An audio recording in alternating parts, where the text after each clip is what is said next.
protesters turn up, Donald Trump's home address. You want all my love and my devotion. You want my heart and soul right on the line.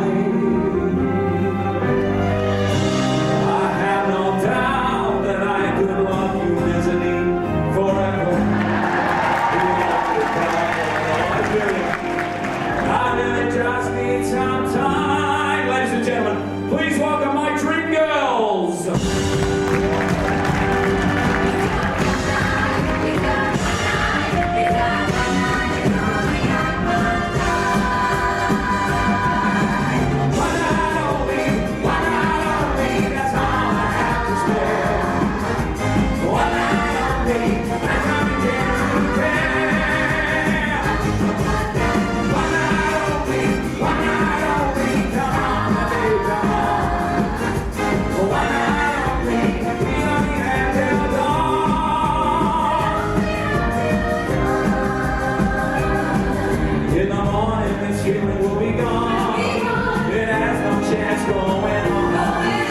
Something so right has got no chance to live. So if I get other chances, this is one night I can live.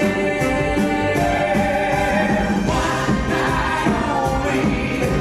One night only.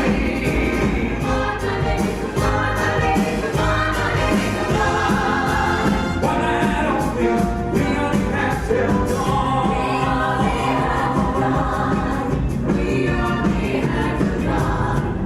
Everyone has their own special dream. Now my dreams are about to come true. Life's not as bad as it may seem if you open your eyes to what's in front of you.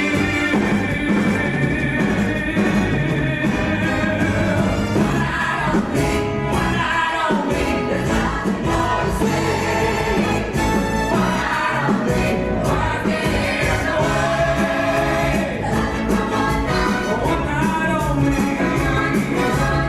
can't get away. One night only.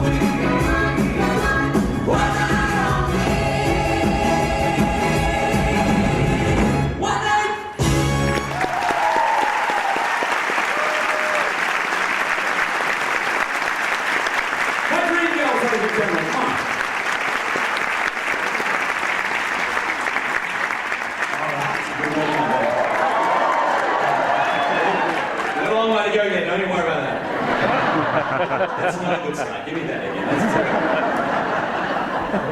Should we start the whole show again? Oh, how you doing? Good to see you. How are you?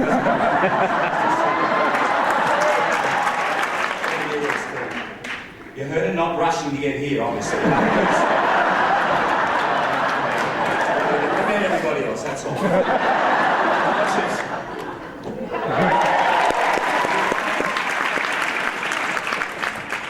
Confession to make. Well, it's not really a confession, it's more of a dilemma. You see, on one hand, I'm absolutely thrilled to be here, but on the other hand, me being here is making a number of people kind of nervous. When I say people, I mean movie studio executives. You see, I'm getting ready to shoot another Wolverine picture.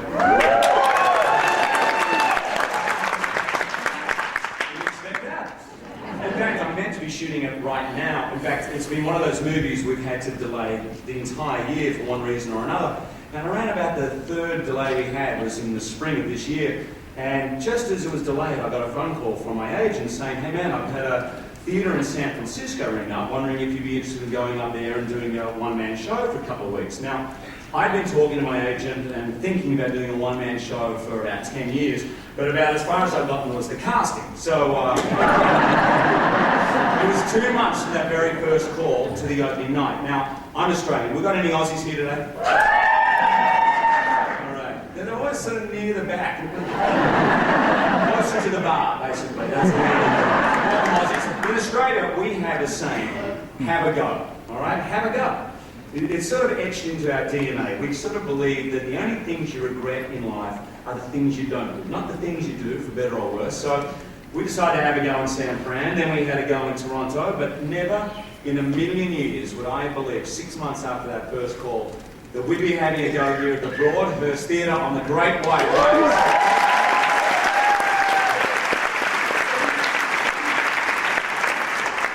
So, yes, Wolverine. So I need to get kind of bulked up, and I'm in fairly serious weightlifting mode in order to do that, get into that Wolverine shape. And there's really no other way of doing it. I mean, you just can't use the Barry Bonds flaxseed oil or arthritis cream anymore. That's a few baseballers here today. So, yeah, I need to get massive, but when I do shows like this, when I sing and dance, pounds literally drop off me. You see, there's only three things that make up your physique. You have your training, you have your diet, and your genetics. And as you can see, genetics is not on my side.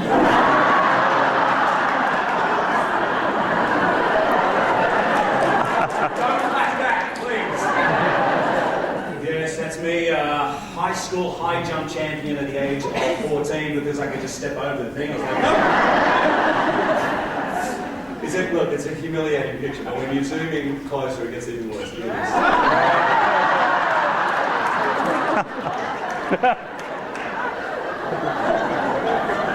think my dad might have just said, Hugh, why don't you? No, he's like, let's go, we go.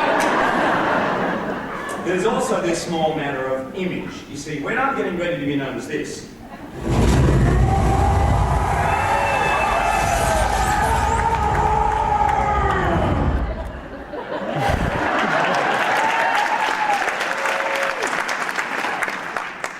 Wolverine would make a killing in this town as a moil, I'm telling you.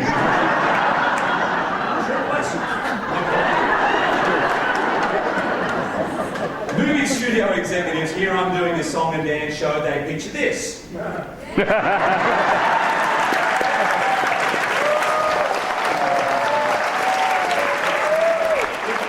is what happens in the movie studio executives' heads. Watch this. Right. So I am under studio contract, which means I need to stay bulked up. So tonight, I won't dance, don't ask me. Stop. I won't dance, don't ask me. Stop. I won't dance, don't ask me. I won't dance, don't ask me. I won't dance. Merci beaucoup. Never gonna dance, never gonna dance. Only in the bar, never gonna dance, never gonna. There's no one there, you don't need analyze. Stop. Never gonna dance, never gonna dance, never gonna.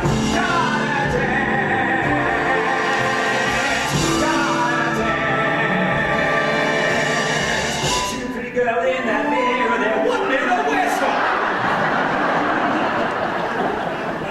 Never gonna dance, never gonna dance, never gonna dance. They're writing songs apart, but not for me. Lucky stars apart, but not for me. Arthur Murray taught me dancing in a hurry. Shall we dance? Or keep on moving? Shall we dance? I won't dance, I won't dance, I won't dance. Do I hear a waltz? There it goes, yes, I hear a waltz. It's what I've been waiting for.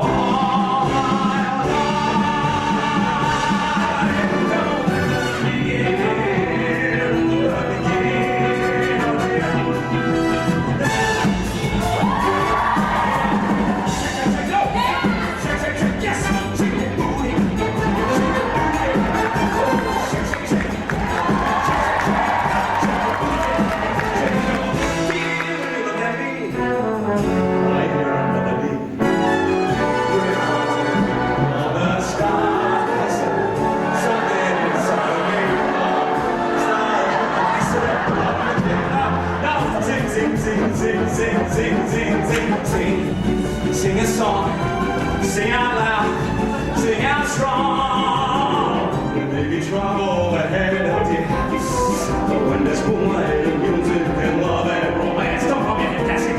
This is how music and one dance, never going to one dance, Broadway rhythm. Oh, when the wind comes sweeping down the plain, put on my top hat, tie my white tie. Put in my tails, I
I'll dance a little bit, all right? Don't tell anyone. No, Barbara Walters did not tell a soul but you, promise me.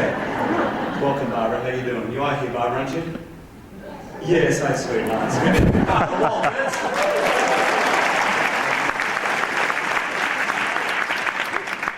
So, one of the first calls I ever got from my agent in America, I was in London, and he called me about this worldwide search they were doing for this character of Wolverine in this movie called X-Men, which I'd never heard of. He'd never heard of it. It was a worldwide search. Every man and his dog was going for it. So I was like, yeah, I'll have a go, whatever. So he sends me over the pages, and I learn them, and I'm running them with my wife. And she's going, and she goes, okay, Wolverine senses danger, his nostrils flare, snicked. S-N-I-K-T, claws come out of his hands. What is this? And I said, look, I'm going to have a go. She goes, well, you're on your own. Okay, so I went for the audition the very next day, which was a Wednesday, and I will always remember it being a Wednesday because in the theatre, Wednesday is a matinee day, right? So I told you I was in London. I was doing a production at the Royal National Theatre of Oklahoma, and you saw it? So it was directed by Sir Trevor Nunn, so it was like 11 and a half hours long.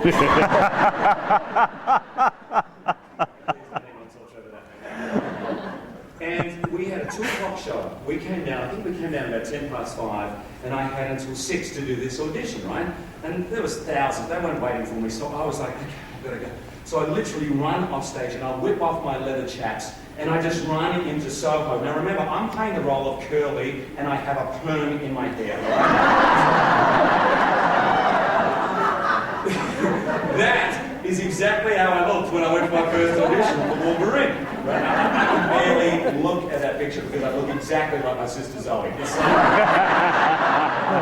terrifying. Wow. So I do the audition and my agent rings me up and he's like, wow, Hugh, they thought it was a very interesting take on the character. They had a couple of suggestions. Maybe next time you could lose the southern drawl and perhaps lose the perm. Just a thought. Which I did. I had probably another 7 auditions and about 9 months later I got the part and the rest, as they say, is history. And save the applause, because it is the only time in 16 years of marriage that my wife has ever been wrong. Deb's actually here today, don't clap up. Hi, baby. For whatever reason, I'm kind of known out there for action movies, but the truth of the matter is, I really am more of a lover than a fighter. L is for the way you look at me. O is for the only one I see. V is very, very extraordinary. It's even more than anyone that you adore can love. Is all that I can give. What a transformation. Love is more than just a game for two. Two in love can make it. Take my heart, but please don't break it. Love was made for me and you.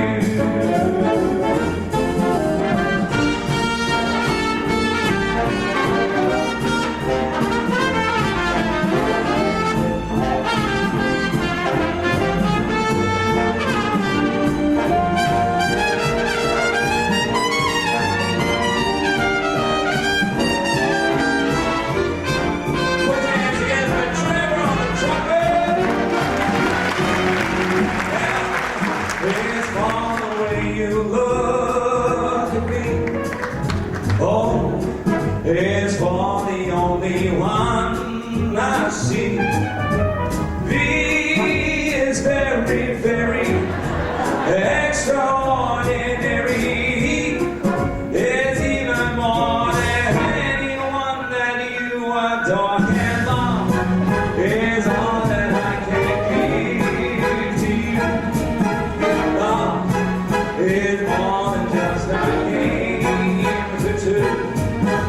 Two in love can make it. Take my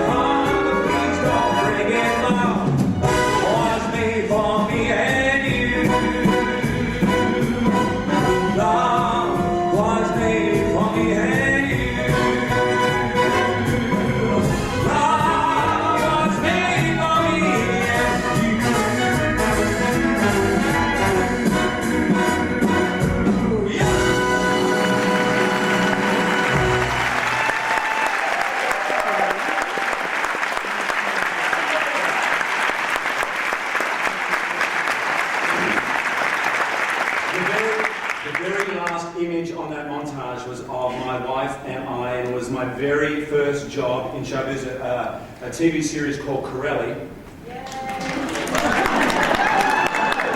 Okay, what are the chances? Like 11 people saw that series, 2 of you are here today, come on.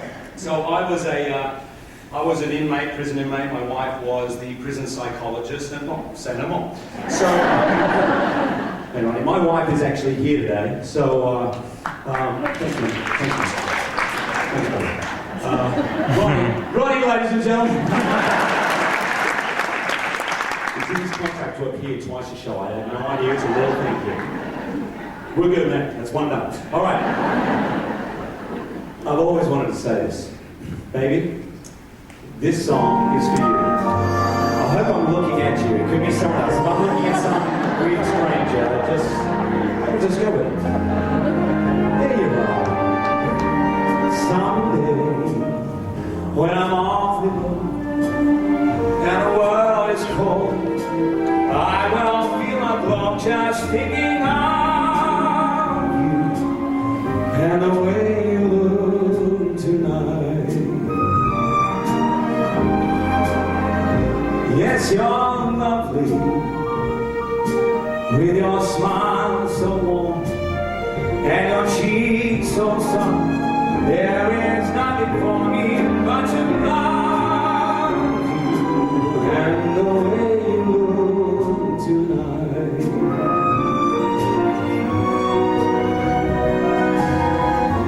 With each word, your tenderness grows, tearing my fears apart. And that laugh that recalls your nose touches my foolish heart. Yes, you're lovely, never ever change. Keep that breathless charm.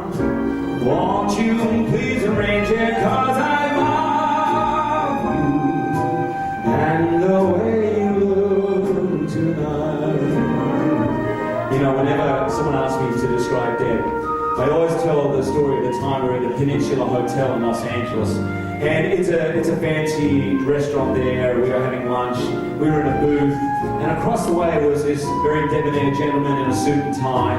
And he had this slight smile on his face looking at us. And I looked over at Deb and she had that kind of panicked look in her face. I've seen it before. It's one of those, oh my gosh, I know this guy. I know him. I forgot his name. Oh, I don't even remember where I met him. Oh, this is embarrassing. This is embarrassing. And just as he's walking towards us, he starts to reach out his hand. Deb just leapt up out of the booth and gave him this huge hug. And there was this sort of awkward silence as they parted because he just kept reaching to the table to pick up our plates because he was the last boy. That's right, baby. With each word in your tenderness grows a last one, tearing my fears apart. And that laugh that recalls your nose and it touches my foolish heart.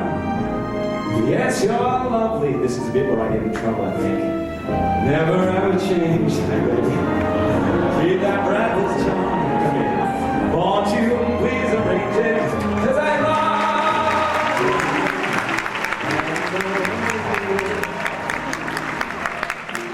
Please don't fall. It's the way you look tonight. Look how she finds the light. What an actress.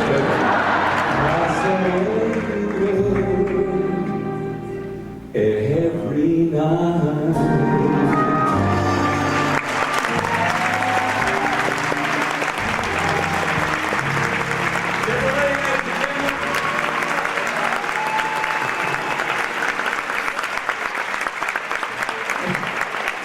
My kids are also really bad. Abel was hiding under the chair. I think. My 11-year-old son. Oh my gosh, I've probably put him into therapy. They're just.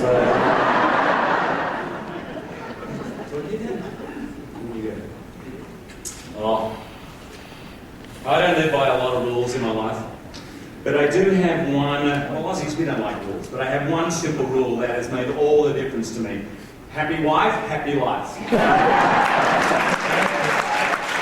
And one thing that makes my life very, very happy is living in New York. Oh my gosh, this place.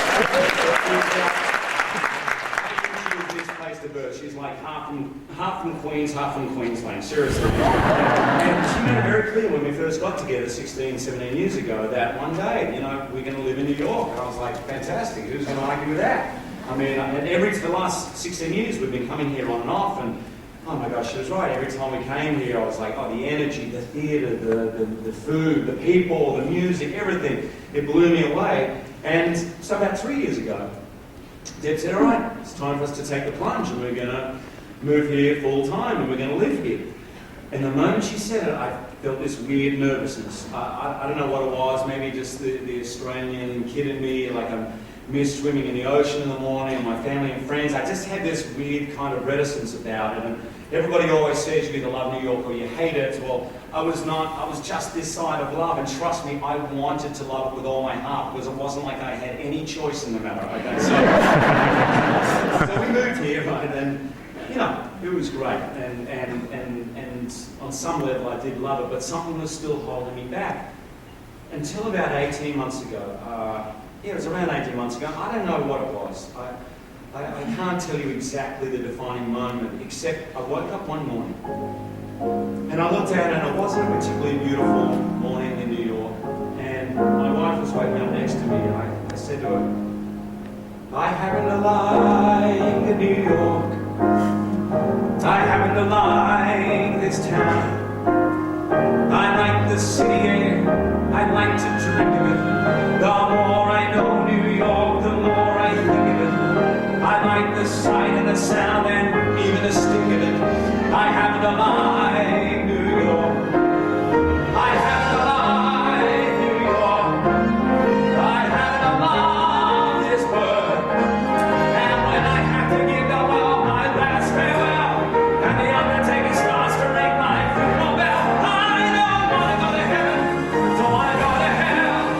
I happen to like New York. I happen to like New York.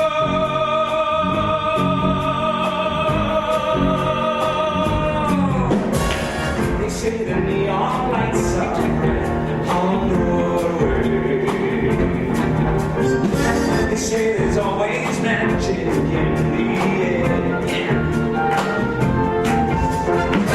'Cause when you're walking down the street and you ain't got enough to eat, the dinner I tried on and you're nowhere.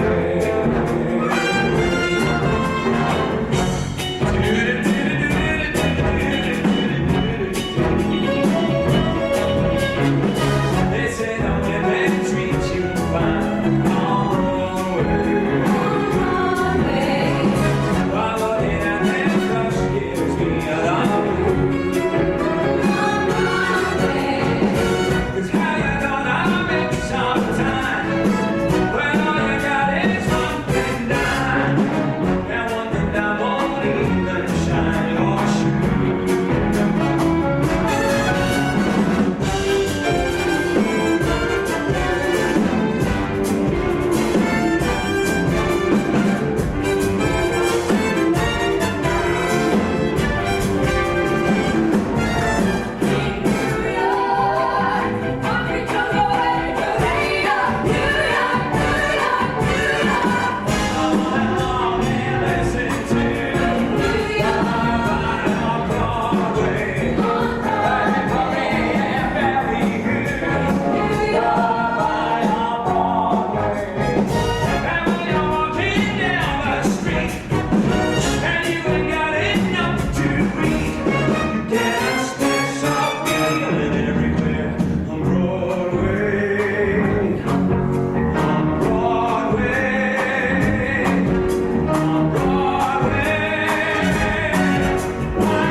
I was fortunate enough, it was a life-changing moment for me of actually making my Broadway debut. And let me tell you, when you debut on Broadway, it is like nothing else in showbiz. And I'm very proud to say in this show, of the 6 incredible girls working on the show, 4 of them are experiencing their Broadway debut. And I want to bring them out here.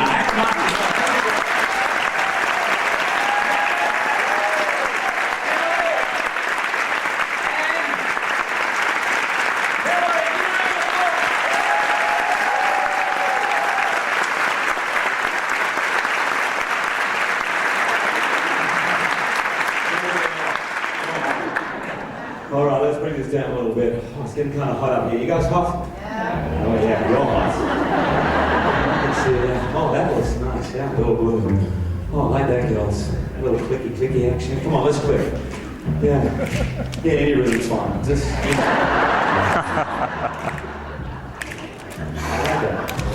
A little circle and any rhythm on it. Yeah, you don't have to click, sir. It's up to you. No problem. Oh, I got to tell you, I love this theatre. The Broadhurst Theatre is a beautiful theatre. Should I give you a little history lesson about the Broadhurst Theatre? Okay. It is 94 years old, the Broadhurst, or as we call that in Hollywood, 43. It's a Greek-style theatre, which basically means no one in this establishment pays any tax, and we're all in a shitload of debt. Barbara Walters got that one. You know. Have we got any NBA fans here today? We got one NBA fan here tonight, that's it? Alright, oh, we got a few. Okay, that's good. Alright, so, it's about all you're going to see this year. Okay.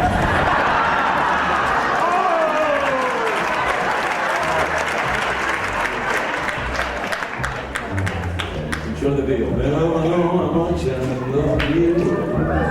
Never know how much I care. When you put your arms around me, Robbie, I get a feel of some on the bed. You give me fever. Oh yes, kid. What's the lyric there? Simplest song in the show. Now I know where Oliver's got his whole singing style. For this song.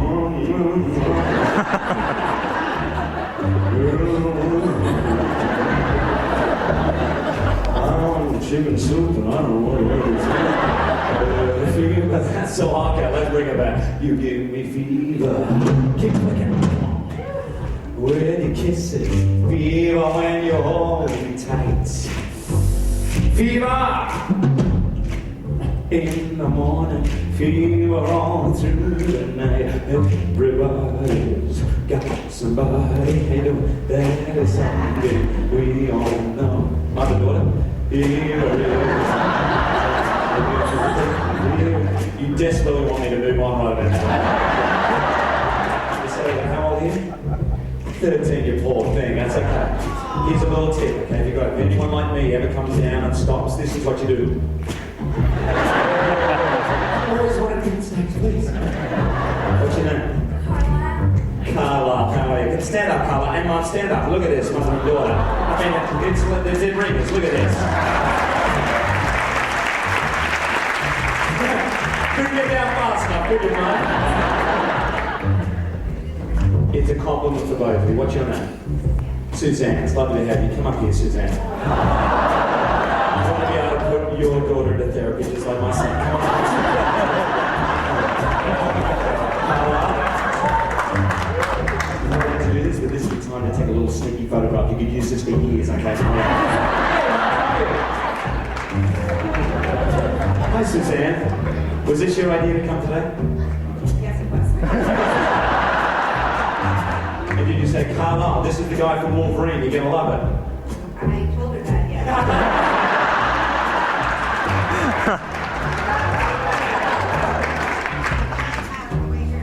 You looked down at the iPad show. Oh, Carla, I'm sorry. Have you been disappointed or you enjoyed it?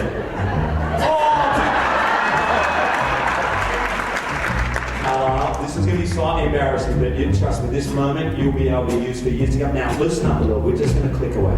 Just pretend. Forget that your daughter's there, your 13-year-old daughter, and another 1,200 people. Don't worry about it. Have you been on stage before? It's not that bad, is it? Stand right there. That's the best light you'll get on Broadway. Keep it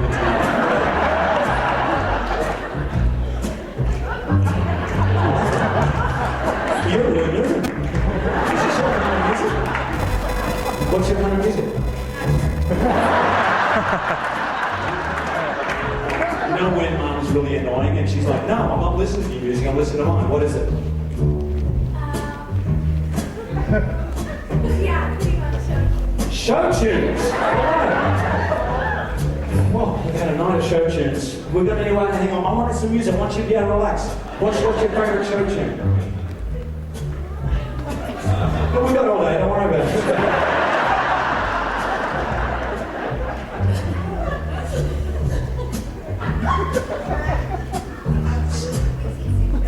You've seen 6 shows, where are you from? West Palm Beach, Florida. You're from Florida, How to Succeed in Business, we had How to Succeed. What else did you see? You saw Godspell. What's that? What have you got? Anything Goes? No, we're going to do Anything Goes for you. I don't know Anything Goes. This is going to be a long discovery for you and me, Susan. Okay, ready? Let's see what we got. And you can just feel free to riff. This is your moment. No one expects anything from you. Just go over to town.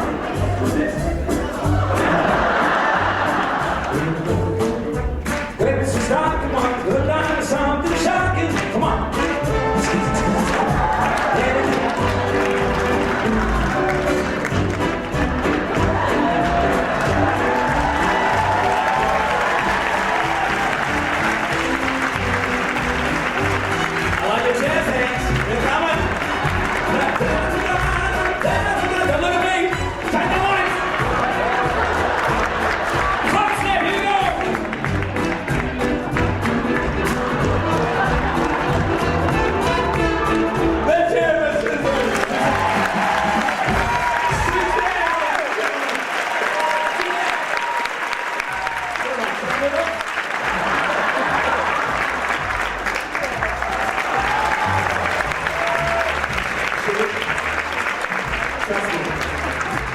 Can someone get a picture of this? Trust me, if you go online straight up the show on YouTube, there'll be about 13 inches.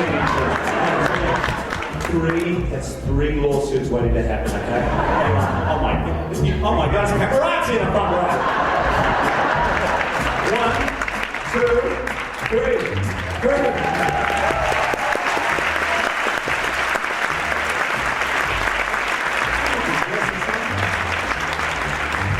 Like a dream, isn't it? That's how I feel 8 times. It's come true? Really? Oh, ruined the life. Let's go back to clicking. Wow, lovely. I prefer Anything Goes. Very good. Let's hear this again.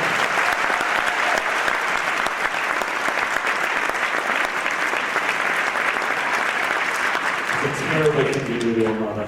It's okay, I'm so sorry. She did really well, didn't she? Are you proud of her? She did amazing! Okay, so I'm in London, and the phone rings one night, and I'm doing a press tour for a movie. I'm exhausted. It's about our 5th country, and I pick up the phone, I'm like, hello? And it's like, oh, hey, Hugh, it's Steven Spielberg here. And I'm like, yeah, well, whatever, come on, what time do you leave my bags in the hallway? They're like, no, seriously, it's Steven Spielberg. I'm like, Mr. Spielberg, like, Steve, mate, how are you? How's everything? Good, Hugh, listen, I know you're doing a press tour, I know you're exhausted. I just had to ring you because I'm here with Sid Gamus and a couple of others, and we were wondering if you'd be interested in hosting the Oscars this year, so.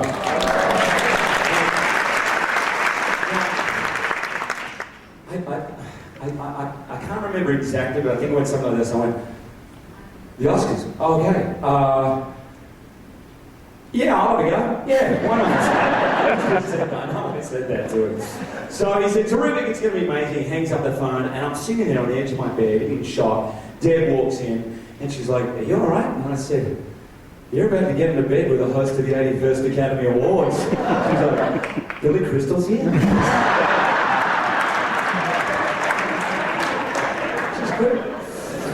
The very first call I got for showbiz was actually from my best mate Gus, and I was 14 at the time at high school. Now I went to an all-boys high school, okay? So he rings me, he's like, Jacko, mate, we've got to audition for the High School Musical. And I was like, all-boys high school musical? No. I said, mate, I'm playing rugby, I don't want to do the High School Musical. He said, no, Jacko, it's different. This year we're going to do it with the local girls' high school. I'm in. So if you signed up, you basically got in and you got to rehearse once a week with the local girls' high school.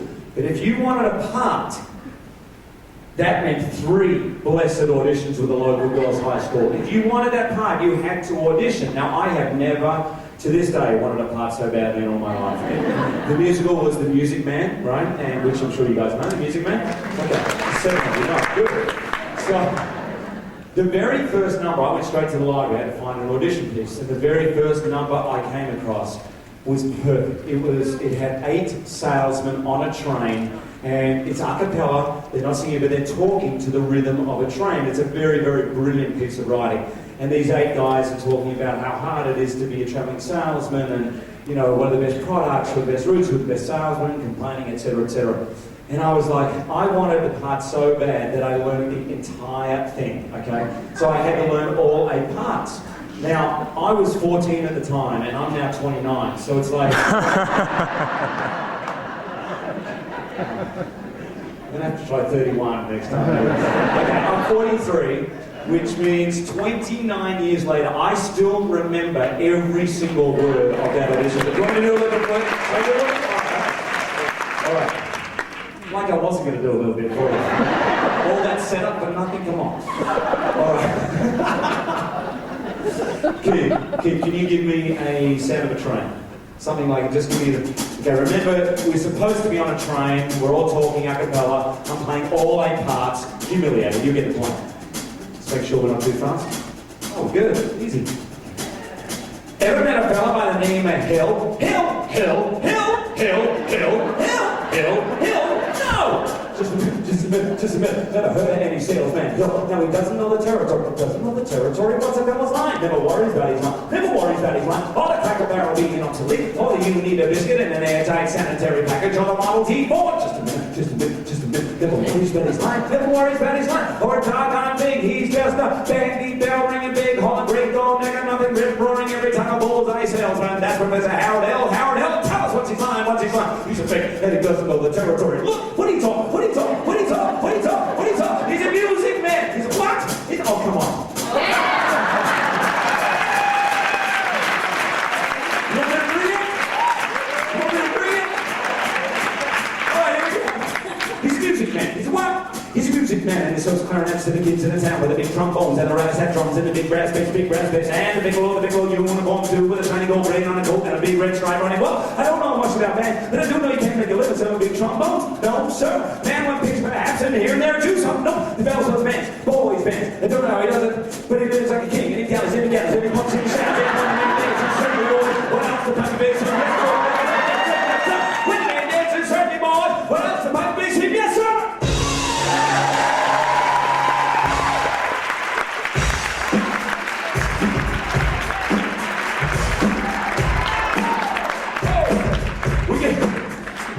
Totally do the revival of the music. We're getting hip hop. Carlo, what do you say? Yo! We can do the revival of the music man. I'm a music man. What? Music man. I saw the clarinet, the kids from town, the big trombones. Hi kids. Hi Carlo. How you doing? Good to see you. My name is Professor Hill. Trucking. That's enough!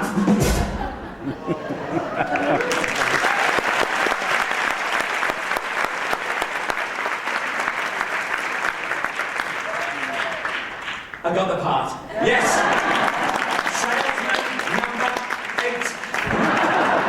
8. These are my words for the entire musical. Look, what he talk. That was it. Apparently it was very good. According to my dad. Oh, my dad, I gotta tell you. I once had this call from the folks at Carnegie Hall to come and do a centenary celebration of Richard Rodgers, and they were doing a concert version of Carousel. And I was a little nervous about it, as I'd never sung in America before at the time. And so I rang my dad. Now, my dad is the sweetest man alive. My dad has seen everything I have ever done, right? 90% of which he never would have gone to in a million years. And all he will ever say is like, Hugh, splendid work. Wonderful work. I mean, Van Helsing. I smell an Oscar. So when I told him about Carousel at Carnegie Hall, he could not hide his enthusiasm. He was like, oh my gosh, I'm there. And my dad was an accountant for Price Waterhouse his entire working life, so... Did I hear a clap? Is there a clap? Is there a member of Price Waterhouse here? That's a showbiz first, right there. You can go to the Monday morning meeting, just so you know. That's it. We've been clapped on Broadway. So he had 3 days off work. Okay, so he's in Sydney. It's 24 hours to fly to New York. He was in New York for 24 hours and then flew straight back for another 24 straight to the office. And he's a stickler for details, my old man. So he needed to know everything. He wanted to know, how do I get to the airport? Where am I staying? How far is it to the theatre? What is the dress code? I told him it's black tie, everything. So the day of Dad's arrival, we were doing a final run through at Carnegie Hall, and I found out it actually was not black tie, it was business casual. And I was kind of freaking out a little bit that Dad might have arrived with black tie and like shorts or something, So I rang him immediately and he was like, Hugh, I'm an accountant, trust me, I live in business casual, it's okay. So he was fine and he said to me, Hugh, would you do me a favour? It would really mean a lot to me if I could come and pick you up at your hotel and walk you to the stage door at Carnegie Hall before the performance.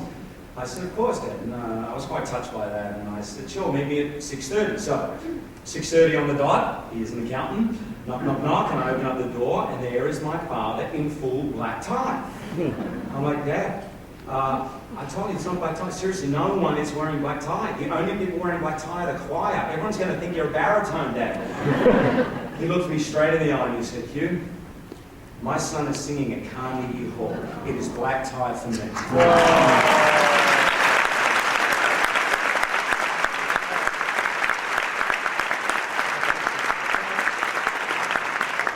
I'd like to sing this next song for my dad. It's from that great musical, and I think this is probably one of the greatest musical theatre songs ever written. It's when the troubled Billy Bigelow finds out he's about to become a father.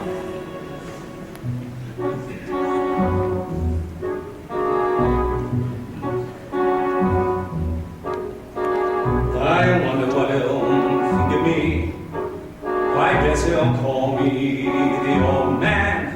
I guess he'll think I can lick every other fella's father.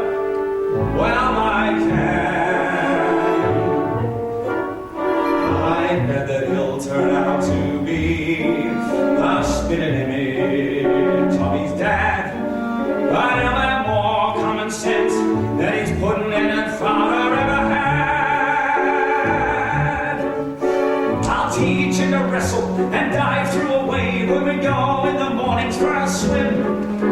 His mother can teach him the way to behave, but she won't make a sissy out of him. Not him, not my boy, not Bill.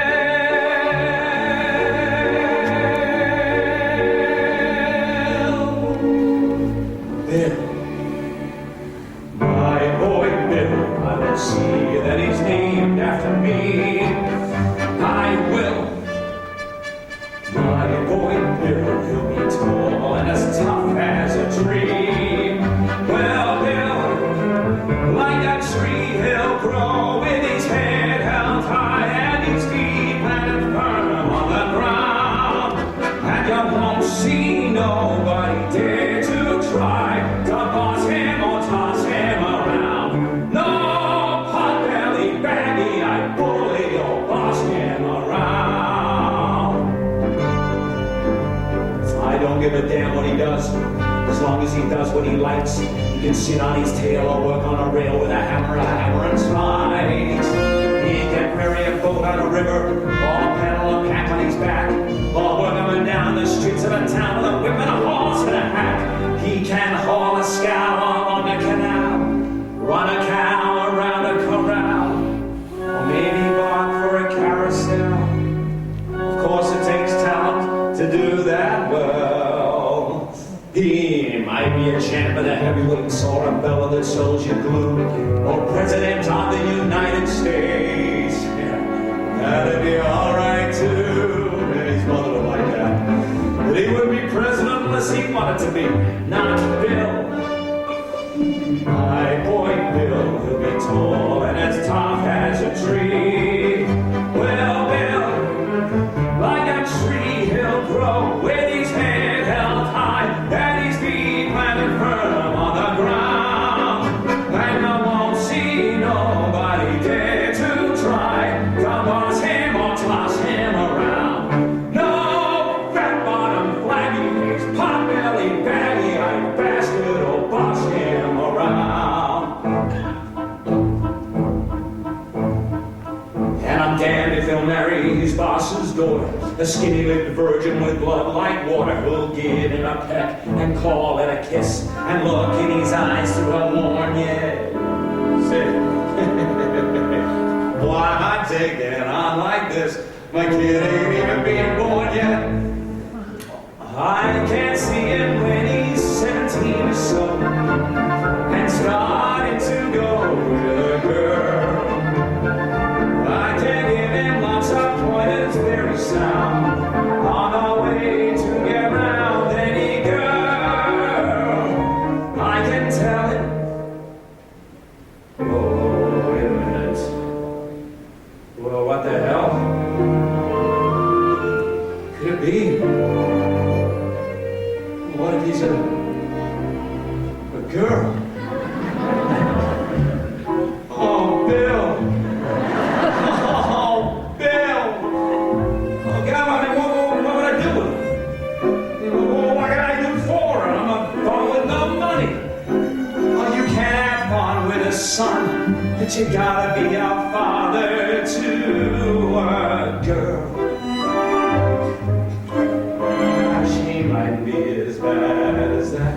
A kid with ribbons in her hair. That kind of neat and petite little tin type of her mother. What a pair! Oh, I can just hear myself bragging about her. My little girl, pink and white as peaches and creamy cheese. My little girl is hop again as bright as girls are meant to be. Dozens of boys pursue her, many a lively lad does what he can to woo her from her faithful dad. She has a few pink and white young fellas of 2 and 3. But my little girl gets hungry every night, and she comes home to me.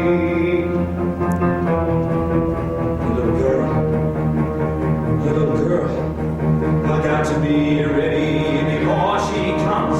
I've got to make certain that she won't be dragged up in slums with a lot of bums like me.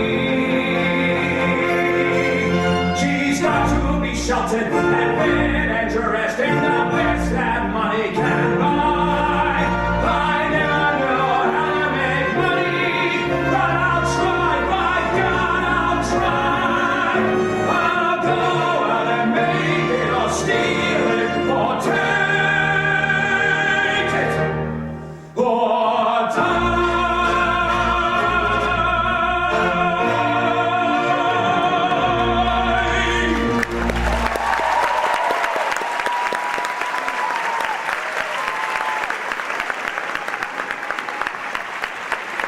Sorry. I gotta move.